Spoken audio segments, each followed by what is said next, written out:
Hola, un cordial saludo a todos aquellos que están siguiendo nuestros videos de neuroanatomía.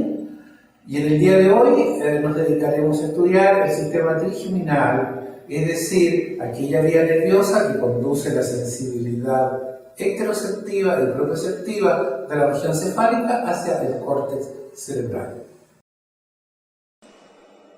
Vamos a estudiar la sensibilidad ecteroceptiva y proprioceptiva de la región cefálica en relación con los nervios que participan y las vías que conducen este tipo de sensibilidad hacia el córtex cerebral.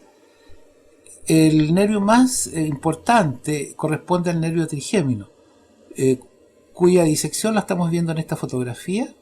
Les recuerdo que esto es el puente, esto es el pedúnculo cerebeloso medio. Aquí arriba vemos los pedúnculos cerebrales que forman parte del mesencéfalo y aquí algo se alcanza a ver del bulbo o médula oblonga. Además también señalar que aquí va la arteria basilar que forma parte del circuito arterial del cerebro. Todas estas relaciones son muy importantes cuando estudiamos nervio trigémino. Vamos a detallar un poco lo que estamos viendo en esta fotografía realizada en nuestro pabellón de disección de la unidad de anatomía de la Universidad de la Frontera. Aquí vemos la forma típica de este ganglio semilunar, que es aplanado, que tiene tres grandes ramificaciones: el nervio oftálmico, el nervio maxilar y el nervio mandibular. Y aquí vemos un cordoncito que corresponde a la raíz motora de la región de los músculos de la masticación. Es la raíz motora del nervio trigémino, que es bastante más delgada. Tenemos aquí un esquema de los ramos en cuales se divide el nervio trigémino. Aquí está el ganglio trigeminal, aquí está la raíz sensitiva y aquí tenemos entonces el nervio oftálmico, que lleva la sensibilidad a la órbita, que penetra por la fisura orbitaria superior, el cual se divide en nervio frontal, nervio lagrimal y nervio nasociliar. Acá observamos el nervio maxilar, que sale entonces de la base del cráneo por el foramen redondo, enseguida pasa a la fosa térico-palatina y aquí entonces observamos un nervio, que al nervio se le agrega un ganglio, que es el ganglio térico-palatino, ganglio parasimpático. Y acá vemos su recorrido, ¿cierto?, cómo está penetrando por el canal infraorbitario para salir por el foramen infraorbitario, y en su recorrido da origen a los nervios alveolares superiores posteriores, alveolares superiores medios y alveolares superiores anteriores, que tienen como destino la inervación de las piezas dentarias de la maxila, además del periodonto y el tejido blando y tejido óseo que está en relación con ellas. Y acá en este otro esquema vemos la emergencia por el foramen oval del nervio mandibular, el cual inerva entonces toda la región de la mandíbula en cuanto a piezas dentarias, en cuanto a periodonto, tejido óseo, como también da ramas sensitivas. Pero lo más interesante es que este nervio mandibular transporta las fibras motoras de la raíz delgada del trigémino hacia los músculos de la masticación. Aquí se ven nervios que van al músculo temporal, al músculo pterygoideo lateral, pterygoideo medial, que es importante recordar, y al mismo tiempo los nervios alveolar inferior, que se penetra por el foramen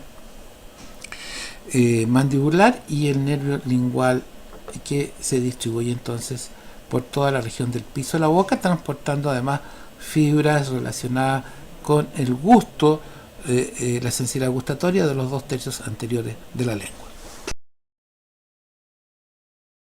Otro nervio no menos importante, encargado de transportar sensibilidad proprioceptiva y ecteroceptiva a la región cefálica, es el nervio facial, que, si bien es cierto, su función principal corresponde a entregar inervación motriz hacia los músculos de la expresión facial. Este nervio, que emerge por el foramen estilomastoideo de la base del cráneo y que se distribuye en el interior de la glándula parótida, da gran cantidad de ramos periféricos, como lo estoy mostrando acá. Por lo tanto, no podemos dejar también de señalar que este nervio es encargado de transportar sensibilidad, por ejemplo, de la región del conducto auditivo externo y parte del pabellón auricular, en la zona que los clásicos llaman la zona Ramsay-Hunt, y que es súper importante desde el punto de vista de inervación sensitiva. Vamos a ver la vía trigeminal ecteroceptiva. La sensibilidad ecteroceptiva, es decir, dolor, tacto, temperatura y presión, en este caso tiene 3 neuronas, y los nervios encargados de conectarse con los receptores ecteroceptivos son principalmente el trigémino, el facial, el glosofaringio y el vago. De tal manera que toda esta sensibilidad va a llegar a la región del tronco encefálico para enseguida ascender por el lemnisco trigeminal hacia el tálamo, y de ahí, donde está la tercera neurona, hacia el córtex cerebral, el área somestésica del córtex. Veamos, ¿dónde está ubicada la primera neurona? La primera neurona, en el caso del nervio más voluminoso, se encuentra ubicada en el ganglio trigeminal. Para el nervio facial séptimo par, en el ganglio geniculado. Para el glosofaringio, noveno par, en el ganglio superior del glosofaringio. Y para el décimo par, nervio vago, en el ganglio superior del vago. Ahí están las primeras neuronas. Ahora, los ramos de estas primeras neuronas confluyen hacia la segunda neurona. Y el núcleo más importante, el más voluminoso, es el núcleo del tracto espinal del trigémino, el cual se ubica en parte del puente bulbo y desciende aún hasta los primeros segmentos cervicales, confundiéndose con la lámina 2 de Rexed. También el núcleo sensitivo principal del trigémino. Ahora, el núcleo del tracto espinal del trigémino está recibiendo la sensibilidad relacionada con dolor y temperatura y tacto protopático. También algo de tacto epicrítico, pero el núcleo sensitivo principal del trigémino, que está ubicado en el puente y que estoy marcando con esta flechita, es el que recibe la sensibilidad táctil epicrítica o discriminativa.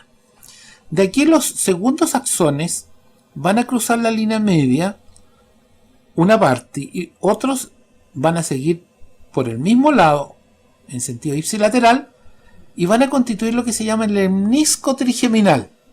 Las fibras cruzadas van a formar el lemnisco trigeminal ventral y las fibras que van por el mismo lado el lemnisco trigeminal dorsal, para encontrarse entonces con la tercera neurona ubicada en el núcleo semilunar o núcleo arqueado del tálamo, denominado también núcleo ventral posteromedial, ventral lateral posteromedial. Aquí se encuentra entonces el soma de la tercera neurona y los axones van a dirigirse a través de la cápsula interna y por las radiaciones talámicas hacia el área somestésica del córtex. Nos corresponde ahora, ocupando el mismo esquema, analizar la vía trigeminal propioceptiva, es decir, esta vía que se encarga de transportar la sensibilidad relacionada con movimiento, posición, equilibrio, o sea, información que proviene principalmente de mecanorreceptores que se encuentran en la articulación temporomandibular como en los ligamentos periodontales de las piezas dentarias. De esta forma, el córtex cerebral puede regular entonces los movimientos relacionados con la masticación, con la fonoarticulación de la palabra y otros. Bien, Lo característico de esta vía de la propiocepción de la región cefálica es que solo tiene 2 neuronas. Llama la atención entonces que los receptores ubicados entonces en articulación temporomandibular, ligamento periodontal y también sobre todo en el vientre de la musculatura de la masticación, se conectan con fibras que van directo pasando sin hacer sinapsis por el ganglio trigeminal y corresponden entonces a prolongaciones periféricas de las neuronas del núcleo del tracto mesencefálico del trigémino. En otras palabras, el núcleo del tracto mesencefálico del trigémino representa la primera neurona de la vía trigeminal propioceptiva. De ahí sus axones se incorporan al lemnisco trigeminal, ¿cierto?, tanto ventral como dorsal, para terminar haciendo sinapsis con la neurona que se ubica en el núcleo arqueado o ventral, lateral, postero-medial del tálamo, que en este caso, repito e insisto, representa la segunda neurona de la vía trigeminal propioceptiva. De ahí sus axones entonces terminan en el área somestésica del córtex cerebral.